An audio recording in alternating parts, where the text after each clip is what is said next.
Welcome to Eureka Street Crypto. This is my anti-professional crypto channel. I'm just a barely sane dude who fell down the cryptocurrency rabbit hole. This channel is my fumbling attempt to communicate myself outside my own head about my journey in the crypto space. It is basically my brain dump. None of this is actual financial advice.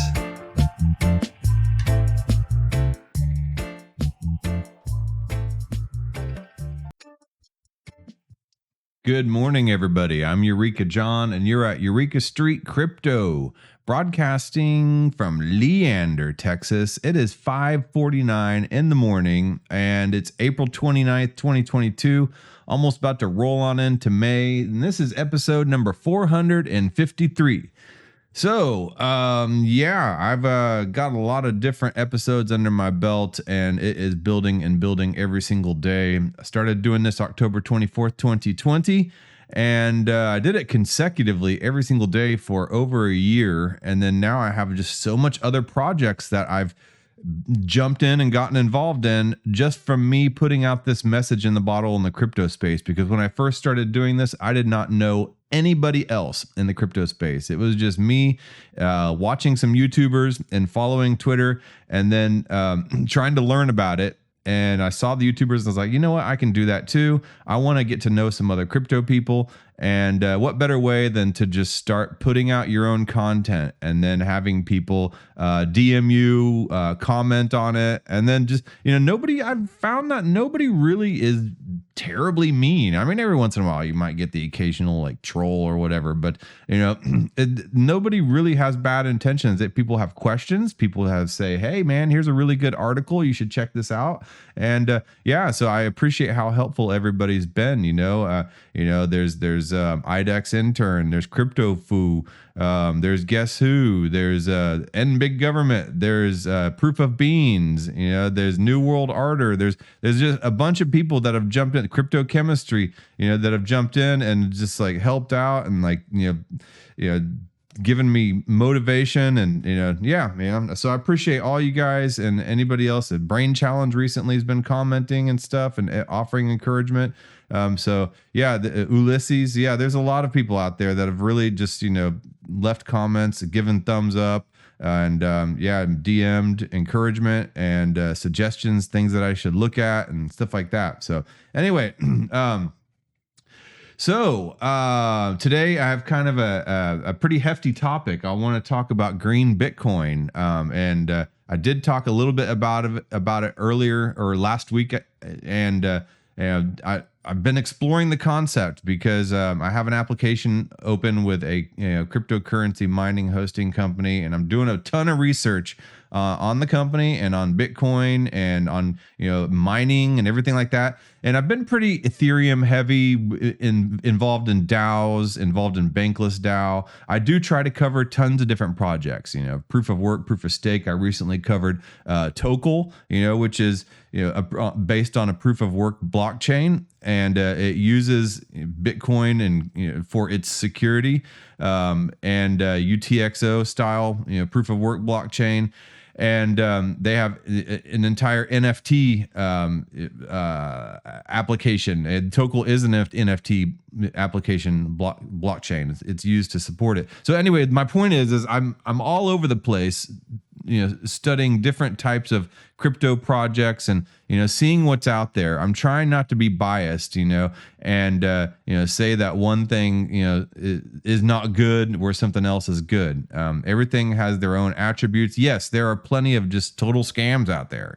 It's the crypto world. Every time you have a new technology, there's always going to be grifters and con artists and people out there trying to take advantage of the situation of a bunch of new people coming into a space that have money or don't have money or are speculating and want to try to seize an opportunity. And grifters are right there trying to lead the flock astray and take everything they have, while these pie-eyed Pollyanna people are coming in and just see nothing but green pastures. Yeah, man, there's a lot of thorns in the crypto pasture, so you got to watch out, and take care of yourself. And it's really important to learn how to use cold storage, learn how to use a seed phrase, learn wallet security, learn not to ask for help using the word MetaMask on Twitter because you will be just barraged with bots. If you say, I got something wrong with my MetaMask, I can't figure something out, then suddenly you just have your comments section will just be filled with bots. So yeah, the stuff you got to watch out for, asymmetric scams you used to see on YouTube, not so much anymore. Anyway, I digress.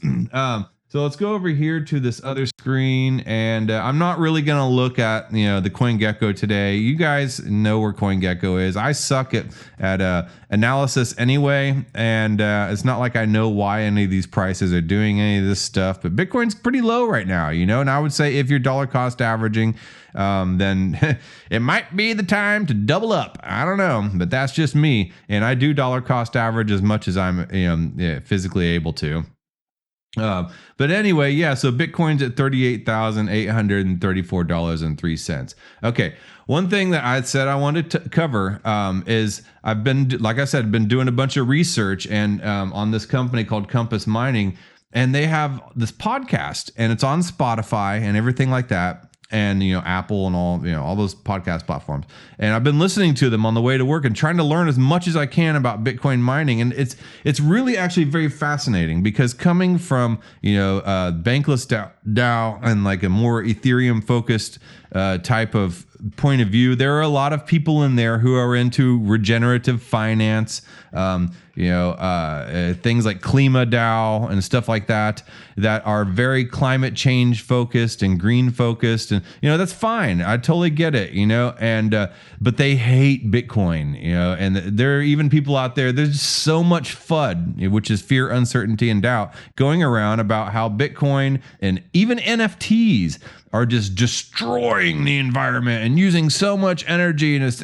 all this ridiculous absolute FUD. And the fact that there is so much FUD and just trash talk out there against one thing, most people would suddenly say, okay, that signals to them that is stigmatized, and they should not show that they are on the side of what is being stigmatized, right? And that's how the social norms happen, and that's how neighbors start telling on neighbors. We saw all this recently, and still going on with the whole jab in the arm and the whole mask agenda and all that stuff. You have a large entity telling somebody that something is wrong and you should fear that and stay away from it. And so therefore, everybody starts, it creates this this societal tension against that. So that's kind of what's happening with Bitcoin right now, Bitcoin mining. If I were to say that in circles of regenerative finance, they're like, ooh, man, yeah, that's really highly polluting, right? And when I see something like that, where, the narrative is so hard against something like the mainstream narrative, all that does for me is make me want to go explore why that is being so marginalized right now. And I know Bitcoin in the past has had dominance. Bitcoin is still the most dominant cryptocurrency out there. But the fact that there's all this FUD out there right now, and it's this hardcore campaign out there, and that Greenpeace is trying to, lobby to promote FUD against Bitcoin mining, and the fact that the World Economic Forum is now trying to urge Bitcoin, urge the developers of Bitcoin to change Bitcoin's code. Have you seen that? Hold on, let me just see here. World. Okay. There's this article, this tweet out there. Okay, no, I saved the tweet in my bookmarks, and my computer's not catching up with me right now. Yeah, the World Economic Forum is out there pushing hard for Bitcoin to change its code. Like, Bitcoin's, first of all, some kind of company. It's not some kind of company. And then second of all, Bitcoin is not going to change its code. All right. But they say if Bitcoin were to change to proof of stake, then it, or do some other things with its code, then it'll be, green, and you won't have to worry about it anymore. First of all, if the World Economic Forum is pushing that, I don't trust it. it, because I don't trust the World Economic Forum after everything that's happened in the past couple of years. So yeah, and old Klaus Schwab up there, I do not trust him as far as I can throw him. And I kind of have a bad back, and should not probably be throwing Klaus Schwab. And if you get that reference from what movie, then I don't know. I'll just give you a pat on the back, So anyway, so yeah, here it is. Here's the article. And of course, this guy is just laughing at it. Sam Callahan, I have no idea who he is. He says, calls Ethereum a company, says it'll switch to proof of stake any day and source Ethereum. Oh, wait, no. So no, sorry. That's the wrong article. Where is it? That was another World Economic Forum. Here it is. Experts have found a way to cut Bitcoin's carbon footprint. And here's the World Economic Forum saying a change in the way Bitcoin is coded could almost eliminate its environmental impact. And they say a change in the way Bitcoin is coded could virtually eliminate its environmental impact. Okay. Bitcoin code is there for a reason, and while there's been some Bitcoin improvement protocols, it's not going to be changed according, under the dictates of the World Economic Forum. That's for sure. But yes, it requires a lot of energy and a lot of power and a lot of hash rate in order to be able to do proof of work mining. Powerful computers compete to solve complex math problems in a process called mining. Okay, so what that does is that creates a lot of heat. Okay. And then, of course, it uses up a bunch of energy, which creates a lot of carbon. And, I guess the carbon goes out into the atmosphere. And that is where the climate change agenda comes in. And, none of us want to live in a polluted environment. None of us want to live in a polluted planet. None of us want to see the climate change happen because of humankind and because of our inability to steward the earth correctly. I don't think that anybody wants that to happen. However, I do see that there is room for a lot of corruption that can happen in ways that can oppress people and that can really be used to enslave society. So, say for instance, we have climate change coming, and you have something coming in that basically tracks all your carbon output, right? And they want all the companies and individuals to go net zero. All right. So nobody can technically go net zero. So say you have some kind of computer chip manufacturer, like Intel or something, and they, are being pushed to go net zero. Well, net zero means they would have zero carbon output, which is not going to happen, but they can do things to reduce their carbon output, So what can they do to reduce their carbon output? I don't know, but they can do a lot of things to reduce their carbon output, but they can never hit net zero. So what do they do so they can maybe reduce their carbon output by 70%? Okay, so what can they do with that last remaining 30%? Well, what they can do is they can fund things like tree farms, right? And then so the tree farms will be planting the trees. And then when they plant those trees, they receive what's called a carbon currency, and so they can sell. So the company like Intel that needs to get to net zero and it has to, reduce it by a further 30%, they can buy those carbon credits, from the tree farm. And so in a way they are funding the tree farm, which is cool. I mean, I think that's great, because it funds, people doing things to improve the environment, However, that as great as those intentions are, and as, I mean, I want to see tree farms funded just like everybody else. However, there comes in the case and the problem that it could be corrupted. Then who gets to run those tree farms? Who qualifies to be able to make that new currency? Because you're basically running a currency mint at that point. Do you have to pay for a license to run that tree farm? Do you have inspectors and task squads coming and knocking at your door running audits? Does this bring in the tentacles of the government to the local local farmer at a level that we've never seen before, and impose enslavement. And then, yeah, like I said, who has the rights to farm those trees and to create those carbon credits? So as we're all being shoveled into cities, me and you, the average person, will not have the opportunity to be the ones creating these carbon credits, through things like farming and tree farms. A lot of farming will be automated, and then, for instance, you see Bill Gates being the largest farmland holder in the United States, right? Okay, you say, well, if you control the food, you control the population. Maybe that's why Bill Gates is doing that, because he wants to control the food and dominate, which is not good either.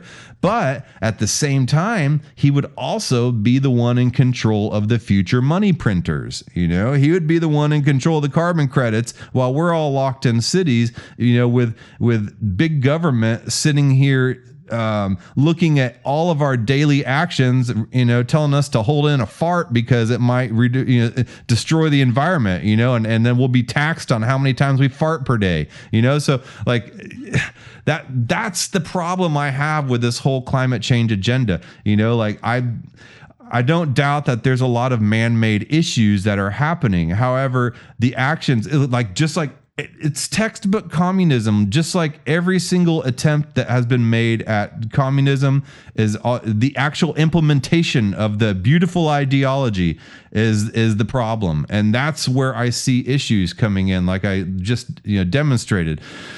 So anyway, but the point is, back to Bitcoin mining.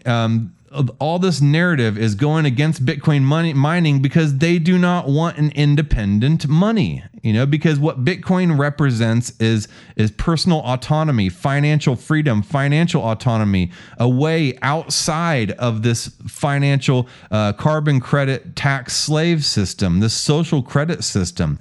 And so suddenly when you see tons of FUD and tons of negativity towards something, like I said, it drives me to really want to investigate, is this really the case? And so I've been doing that. And,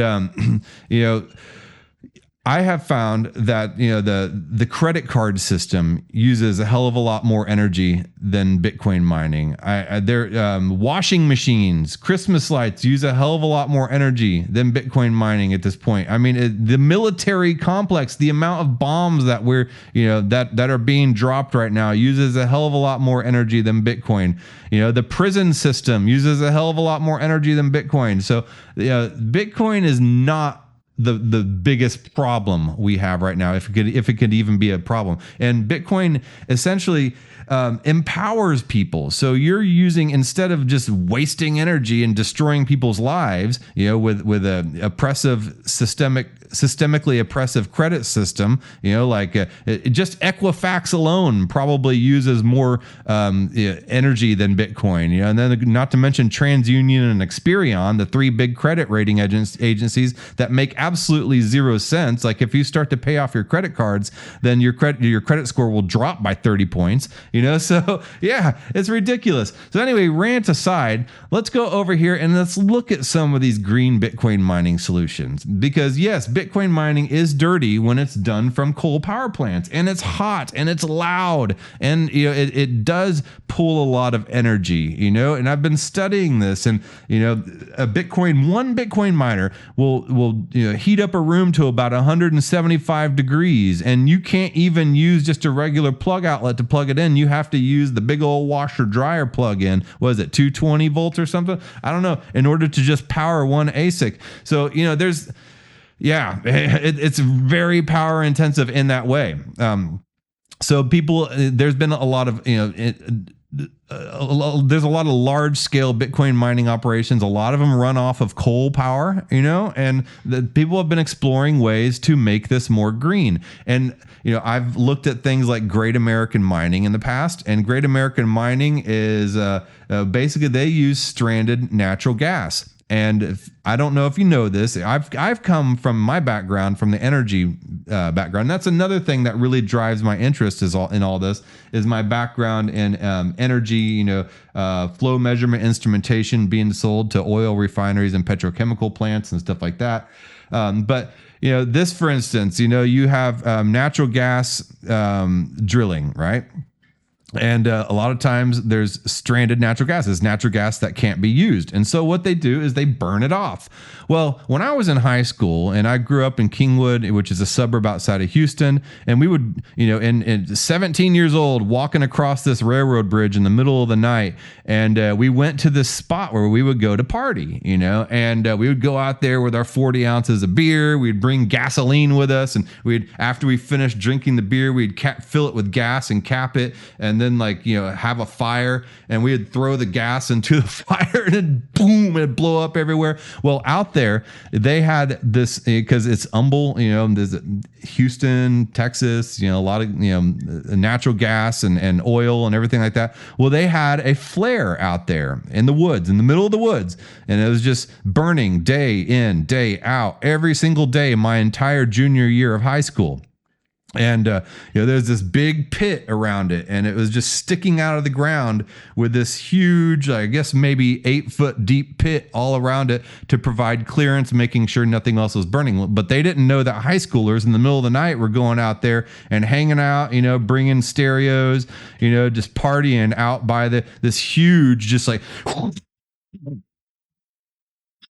constantly just blowing out, hot as hell. And we called it the devil's asshole, and so we were out there dancing, hanging out, partying by this devil's asshole. And that was just like a constant, just blow off of just potential energy right there. All right. So imagine if the devil's asshole were to be able to be channeled into Bitcoin miners, into powering a generator that runs the Bitcoin miners, right? And so, you have the burn off, all right? So instead of that, use that natural gas, instead of, putting it towards the devil's asshole, put it towards powering Bitcoin miners. And then, so that gas that would have just been burnt off into the atmosphere anyway, now gets to power Bitcoin miners, and it gets to be stored potential transactional energy to be able to financially empower people of the world. And that is amazing. So that right there is one way to green Bitcoin mine. Well, here's another way to green Bitcoin mine. I'm 22 minutes into this and I still haven't gotten to the damn point. Here's mint green. And this is what this does is, up in Canada, they heat their cities. I don't know much about that because, I come from, born and raised in Houston, but, they have entire things called called energy districts, and energy districts are I guess it could be used to provide air conditioning as well. But they're ways, they're centralized heat and air conditioning districts within cities that, so the power company, instead of, every single building or house or whatever having its own, tap to the energy and its own AC or its own heat, all that is provided by the city in an energy grid, which is kind of interesting. So let's see here. Let me look at, I did have, what is a district energy? So I had to look this up. District energy systems are a highly efficient way to heat and cool many buildings in a given locale from a central plant. They use a network of underground pipes to pump steam, hot water, and or chilled water to multiple buildings in an area such as a downtown district, college, or hospital campus, airport, or military base. Providing heating and cooling from a central plant requires less fuel and displaces the need to instill separate heating and cooling and hot water systems in each building. So they have these district energy systems that provide heat to an entire district. Well, that takes a hell of a lot of energy, so where Bitcoin mining comes in, and where this company Mint Green comes in, they come in and they are a Bitcoin mining company. So they mine Bitcoin, 97% of it from the hydroelectric energy up there in Vancouver, right? And so first of all, a lot of that is done by hydroelectric energy. So it's a renewable Bitcoin mining. And then second of all, the heat produced from that mining gets turned into the heat into this district energy grid. So the massive amounts of heat that energy grid would have been using on the power grid is now being taken from the heat from the Bitcoin mining. To me, that is absolutely genius. So let's see here. There's an article right here. North Vancouver to be world's first city heated by Bitcoin, right? So the city of North Vancouver, British Columbia runs on a hydronic district energy system that I just defined that delivers heat to 100 residential and commercial buildings. Lonsdale Energy Corporation, and this is back in October, the award-winning district energy utility wholly owned by the city is on a decarbonization journey to implement more renewable and clean energy, transitioning from the use of conventional natural gas. The building sector presently accounts for 40% of carbon emissions in urban areas, but district energy creates an opportunity to reduce the urban carbon footprint through the integration of innovative new technologies. I think this is great, So yeah, this is a great way to go green and to kind of limit the pollution that happens. So anyway, in 2022, the city and the Lonsdale Energy will be introducing a novel heat source to their district energy system, Bitcoin mining. Over the term of engagement, Mint Green's digital boilers will prevent 20,000 tons of GHGs. I'm not really sure what that means, but from entering the atmosphere per megawatt compared to natural gas. All right. So they're reducing tons of GHGs. I'm assuming that is the carbon that is produced. The carbon product. So production, the polluting product. Yeah, sure. So production of both Bitcoin and usable thermal energy positions the digital boilers to be the cost-leading low-carbon heating technology. So Mint Green, a Canadian clean tech cryptocurrency miner, is disrupting the Bitcoin mining industry. Their proprietary digital boilers recover more than 96% of the electricity used for Bitcoin mining in the form of heat energy that can be used to sustainably heat and service industrial processes. Cryptocurrency miners run at full capacity 365 days a year, which creates the unique opportunity to provide a reliable and clean heating base load for North Vancouver's district energy system. And I had to look up what a base load was too. So base load power refers to the minimum amount of electric power needed to be supplied to the electrical grid at any given time. So day-to-day trends of power usage need to be met by power plants. However, it's not optimal for power plants to produce the maximum needed power at all times. Therefore, there are base load power plants like coal-fired power plants to provide the minimum needed electricity, and peaking power plants which meet fluctuating needs. So the demand for electricity fluctuates vastly throughout a day, so a base load power is not necessarily enough. The grid requires the use of peaking power, which is electricity supplied to match the varying demand in electricity. And I think before you're going to sit there and produce a bunch of FUD about Bitcoin mining and all that stuff, and before you even talk anything about Bitcoin mining, you have to understand the power grid and how it operates. And I've been trying to learn as much as I can about the power grid, but yes, there's a base load and there's peaks and troughs. And if there's most of these power plants produce more energy per day than they actually use. So a lot of that energy just goes to waste. And it just kind of goes off into the atmosphere. And, that is stranded energy. And if there's a way to take that stranded energy and use it to mine Bitcoin, and then in a way transfer that stranded energy into potential financial empowerment for a large swath of people around the world, then that is amazing. Yeah, something that would be outside of the central bank digital currency, that they're trying to implement.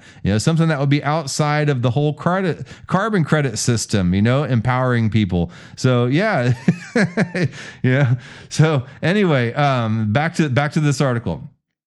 All right, so Lonsdale Energy Corporation CEO Karsten Veng commented, "Being partners with Mint Green on this project is very exciting for Lonsdale, in that it's an innovative and cost-competitive project, and it reinforces the journey LAC is on to support the city's ambitious greenhouse gas reduction targets."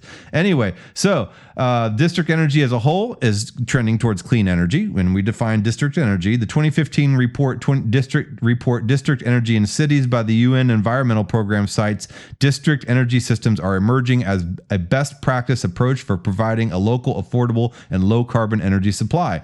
I think it's pretty cool, although it does kind of lean a little more towards less autonomy for the individual using district energy, maybe. I don't know, but that's a whole other episode. Anyway, cities around the world are tightening carbon regulations and increasing carbon taxation. In 2019, the City of North Vancouver Council passed a motion for the city to increase its greenhouse gas reduction targets to achieve net zero by 2050 and reduce emissions by 80% below 2007 levels by 2040.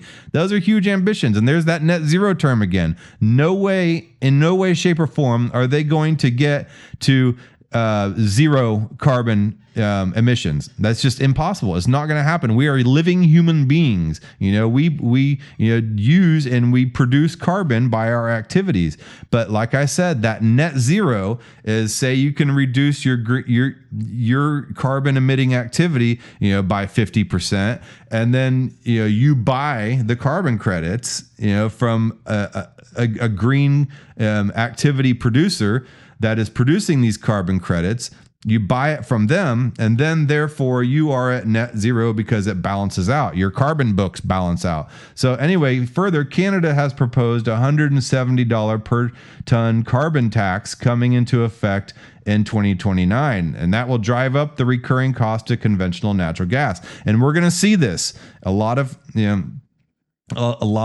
governments are going to start implementing all these carbon taxes. And I guarantee you it's going to cause a lot of problems, a lot of protests, and a lot of fuss. We have to figure out ways to work through this and hop on these lily pads of all these changes that are going to be happening. There's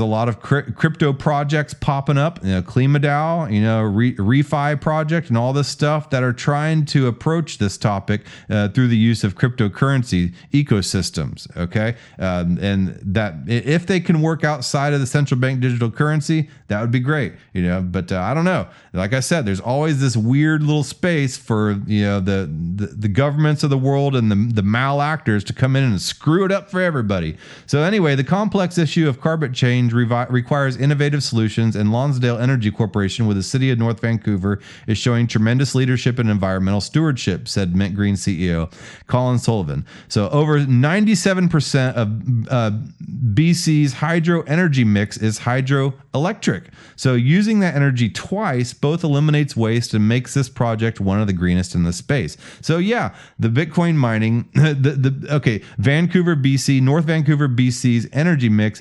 97% of that is hydroelectric. So whenever they're producing that energy and that's powering the Bitcoin mining, and then the heat from the Bitcoin mining powers the district energy, you're using that energy twice. I mean, you can't get any more green than that. I mean, that's insane. So anyway, let's go take a look at this interview here. This is the podcast. It's on compassmining.io under their education tab. Just go in and just search Green Mint and it'll pull up. It's on Spotify. That's where I found it. And listen to this podcast. It is such a good podcast. Does green Bitcoin mining exist? With Mint Green's Colin Sullivan. And I had to listen to it 3 times. I listened to this podcast 3 times because it was just like, I was just blown away. So anyway, here's Colin Sullivan saying, well, Mint Green is a clean tech cryptocurrency mining company, and we're doing something a lot different than other companies who may say they're green mining. So where we specialize and where I specialized before was in the crypto space. In the crypto space was heat recovery, and that's sort of our main difference. I'm speaking as Colin, if you didn't know. So essentially, we have immersion systems which are capturing the heat generated by Bitcoin miners. This is like a hashing board here, and these are all heat sinks. So I guess they showed it on the video. So in cyberspace, these things generate Bitcoin essentially, but in the real world, they just output a ton of heat. So yeah, in cyberspace, the miners, they generate Bitcoin. They do great things, but in the real world, they just look like hot metal. So those heat sinks from that heat is valuable, right? So the market for heat far exceeds the output of the entire Bitcoin network many, many times in Canada alone. So yeah, the market for heat, that's even more high than the Bitcoin. So I talk about all these things that are have a lot higher carbon output than Bitcoin mining, but we don't tell, all these other industries to tamper it down, so why is the narrative so hard against Bitcoin, right? And that, again, it goes back to something that could compete with this whole carbon tax enslavement system that could possibly be put in. So anyway, yeah, and these things output a ton of heat, and that's valuable. The market for heat far exceeds the output of the entire Bitcoin network many, many times over in Canada alone, just in Canada. So we're supplying presently. We're on a project to supply heat to the mash process of a distillery on Vancouver Island. And this was back a year ago today. So they said we're on the west coast of Canada here, which is really exciting and interesting. And as well, we're doing an application that is actually literally boiling the sea. There's a gourmet salt company, and if you can believe it, they're pulling seawater, and they need a certain temperature and a kind of low and slow to get these nice gourmet flakes. So, and we're able to supply them heat, which is basically cutting their carbon footprint and saving some money, and obviously saving us some money on the actual mining costs as well. So they're using, before this, powering this district energy, they were using their Bitcoin miner heat to heat a bourbon distillery and also a gourmet salt company, because both of those companies require large amounts of heat in their process. So that's really cool, and then I'll scroll on down here. I have some more highlights. Okay, and they say here's where he goes on to say there's a lot of trapped energy assets out there, and Bitcoin sort of allows that to be made useful and to be made full use of. So, like I explained about the stranded energy, about the devil's asshole and stuff like that, we in particular will not deploy where we're drawing energy from a predominantly fossil fuel source. So they're not going to be pulling from a coal plant, So in a sense, we like to think of it as twice as clean as any miner. So essentially, our energy mix right now is about 97% hydro, and then we use all that heat energy from that. Upwards of 90% of that energy is also able to be reused. So it's kind of a use case where it's being used twice, but also from a green source. You can't get any greener than that. And I think we're getting sort of near the max threshold for how sustainable mining can be. And I don't think philosophically, I do not believe that this is a wasteful activity. I mean, this secures billions of dollars every 10 minutes or so, or even trillions of dollars of value now, where Bitcoin is well, that was written in April 2021. Bitcoin was, well over 38,000. So all this money is being secured in a decentralized way outside of the purview of a central bank, or any type of government, and is being secured in value off of green, sustainable energy. I think that's amazing. So anyway, and he goes on to talk about some of the problems, though, and some of the criticisms. So somebody said, no green Bitcoin. Bitcoin purists do not like that. The fact is, there's no reason, but he says there's no reason why it shouldn't be completely fungible. As a blockchain purist, you never want human intervention. Anytime there's human intervention, it is weaker. All right. So that's what the Bitcoin maxis say. And I agree with them on that. The solution may not necessarily be on the blockchain, though. But if you were to do it, there's multiple ways, and even built into the protocol. So there's a level called EPOBCs, which would basically be kernel colored coins. And colored coins are a whole other topic, but they're a way to kind of implement identifiers and smart contracts and things like that on on Bitcoin. All right. Because Bitcoin is not made for smart contracts, but colored coins can kind of enable these things. So anyway, they could create these kerneled color coins, which are completely fungible, just like Bitcoin, except there's something in there saying that these are distinct. So they would be green Bitcoin. That's what they're talking about. Is it even good to create a green Bitcoin? So that would be one way of doing it, through these colored coins. Or you can do it through a layer solution. Like Tether is the most successful token out there, and it's on Bitcoin's Omni layer, which I don't know much about the Omni layer, but Tether's on Ethereum, Tether's on Tron, Tether's on OMG, Tether's on pretty much everything. So something like that, where basically for every green Bitcoin you produce, say X amount of greenness, you get issued a token on another layer. So you get issued some proportional amount of Tether or whatever token on another blockchain or another layer for every green Bitcoin that is produced. So there's an incentive right there.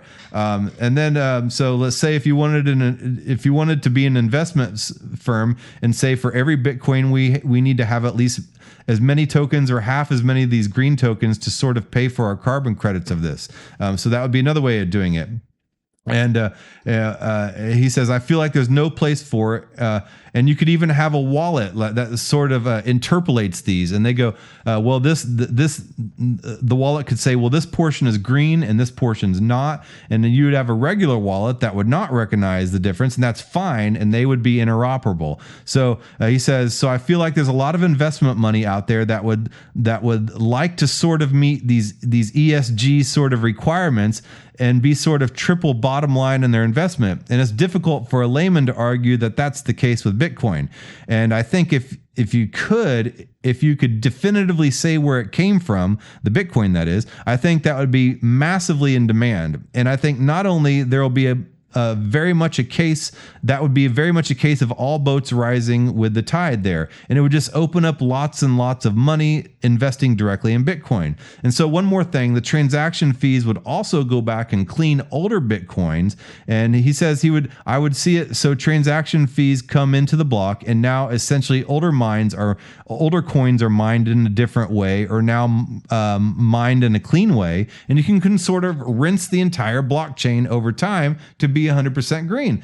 So that is another way to look at it. Sure. So Gibbs, the host, says, so it's an interesting theory. Okay, so when you're mining Bitcoin, obviously if there's a secondary token that's produced, let's say, especially for Bitcoin purists, I think this would create some problems in and of itself. I guess where I stand on this is that I think the incentivization shouldn't be on the token side. It should be on the other side of it, right? Because if we're inviting this idea of denominating Bitcoin or differentiating between Bitcoin based on the way that it is produced or the point of origination, then we're eventually going to get to the point where we're demonizing any Bitcoin that's not produced that way. And I think that's counterintuitive to the entire ethos of the system. We would have to have some kind of way to figure out where these Bitcoins are coming from. There would be no doubt regulation that would come in that would just open the door to regulation. And we'd have to find a way to ensure or verify that certain Bitcoins were in fact green. And that adds complication. And he says, well, I think that it could be done easier, and I want Bitcoin to be 100% produced by renewable energy. He says, I think that's the way that things will naturally go because Bitcoin miners are always seeking out the cheapest source of power. And by definition, most fossil fuels are more expensive, right? So if you can tap into constant hydroelectric energy, that's generally going to come at a lower price point and with higher consistency than if you're looking at a coal power plant. And then he adds, China is actually doing this pretty well. Well, China banned Bitcoin. So anyway, and then, okay, so let's see here. The fungibility thing is the key point. I worry it's the same thing like with virgin Bitcoins or, the know your transaction situations that were brought up a year ago. And if you don't know what this is, virgin Bitcoins, people are paying a premium right now for virgin Bitcoin. So Bitcoin that hasn't been used before, like fresh off the miner. And because they don't want their Bitcoin to haven't been associated with any type of nefarious drug or money laundering or any type of criminal activity. So people want virgin Bitcoin because they feel like some kind of previously used Bitcoin could potentially be some kind of liability to them. So people are willing to pay a premium. So would people be willing to pay a premium for green Bitcoin? And then it kind of, that brings in the whole evil of marketing, trying to differentiate this Bitcoin is better than that Bitcoin. And people start charging premiums, and then it just completely de-democratizes everything. So Sullivan says, I think you're almost kind of undervaluing Bitcoin in this instance. I mean, there's going to be wide swaths of people who do not care whether it's green or not. And this will, and will just get the best value Bitcoin they can and not pay a premium for this. This would basically just be giving people an opportunity who are like, hey, we're highly ethical or bound by some sort of regulation with their investment community to be able to get access to Bitcoin without having to, basically write a PhD on why they think Bitcoin is actually green. So there'll be no question about the fungibility. But I mean, basically the logic and I kind of inferred in that tweet was, saying you're demonizing corn by letting people know when one's organic and one's not. You're not demonizing the other corn. You're giving people options according to their own ethics. And he says, I think you can do that pretty simply with, something even on rootstock. I mean, there's a million ways to make this that would not interfere with how Bitcoin operates. The least invasive way would obviously be the the token, the extra one you get, but I'm like on Tether. But I mean, people write things, signatures on the blockchain all the time for specific blocks. I mean, Satoshi wrote something on the very Genesis block, and I mean, there's a pool that was sort of on board with this. That would be a very simple way to track that. But I mean, you're right. I mean, it's a layer of complexity, but it's not a layer the world hasn't dealt with for all time until blockchain arrived. And he's right about that. I agree with him. So then the host comes back and says, the idea that one Bitcoin is better than another, I think that is at my core the issue.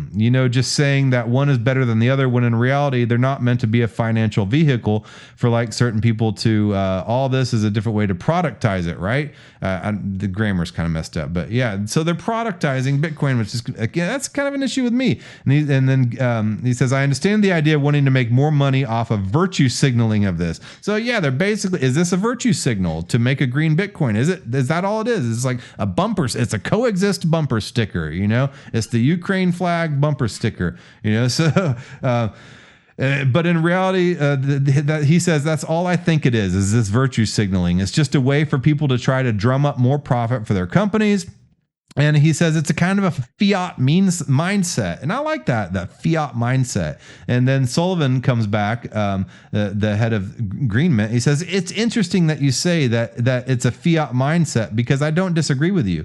The issue that I'm running to, though, is like, so when there's a lot of interest started getting drummed up about my company, the discussion was not always around about how profitable we were going to be. It was about how this type of activity literally adds value to Bitcoin. So it's basically like if we put an example of a company that's really doing mining in a sustainable, ethical way, that makes Bitcoin a healthier ecosystem in a lot of ways, particularly if we grow. So anyway, I'm way over. I'm at 46 minutes, but I mean, this interview goes on. I highly suggest you listen to it and look into this stuff. Like if you see tons of FUD about something, whatever it is, always try to figure out why the FUD is there. Is that FUD justified? A lot of times if the narrative against something is extremely strong, that there's probably a lot of righteous truth on this, on whatever is being argued against. So I don't know. It just led me to explore Bitcoin mining even further. A lot of people in the Ethereum space will just say, "Oh, Bitcoin's a dinosaur." No, I don't think Bitcoin and Ethereum even compete. They're apples and oranges. Bitcoin is a store of value. It's a source of truth. It's a reserve currency. Ethereum is a world computing system. It hosts smart contracts. It's an ecosystem. It allows decentralized finance. It allows tokenization and NFTs. So yeah, they're completely different. Yeah, absolutely. There's squares and circles, apples and oranges. I like them both. I like proof of stake and I like proof of work as well. I think they both have really good merits. You can't really get to that, complete full decentralization and source of truth and where you really want something to be as 100% source of truth, I think through proof of stake. And I think proof of work is necessary for something that, is an absolute source of truth. Proof of stake is great for a lot of other things. It's great for the metaverse. It's great for fast transactions. It's great for scalability. So there's great things to both of them. Anyway, I will let you guys go. I appreciate you hanging in with me as long as you have. This has been I'll probably get some backlash on this episode for just some things that I'm saying and things I'm bringing up, but I think it's important to talk about this stuff and not just to sit there and just listen to your talk box tell you what to think. Really examine all angles of a situation and of an argument. Just because somebody says the world's going to melt in 10 years doesn't mean you necessarily have to believe it. Why do you think the world's going to melt? And why do you want to shovel us all into cities? And why do you want to implement a carbon tax on us? Like, what's going on? I'll be happy to pay this carbon tax if I see it's justified, but tell me why. Give me a good reason. And so, not just the world's going to end and you're killing everybody. You're killing your kids. Tell me real reasons and explain it to me. Why can't we use Bitcoin? Is it really that bad for the environment? Talk to me. So anyway, all right, and I got to go. I got to get my ass to work. But a lot of food for thought for one morning, man. I hope you enjoyed it. Okay, I will talk to you guys later. And here we go.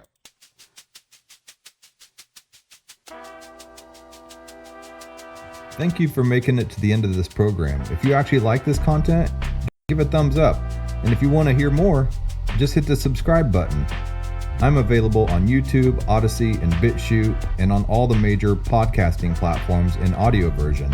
Spotify specifically. If you would like to follow and leave a review, that would help a lot. I am also available on Twitter at EurekaJohn1. That's EUREKA John, JOHN, and the number 1. My DMs are always open. Feel free to shoot me a message. Thanks again.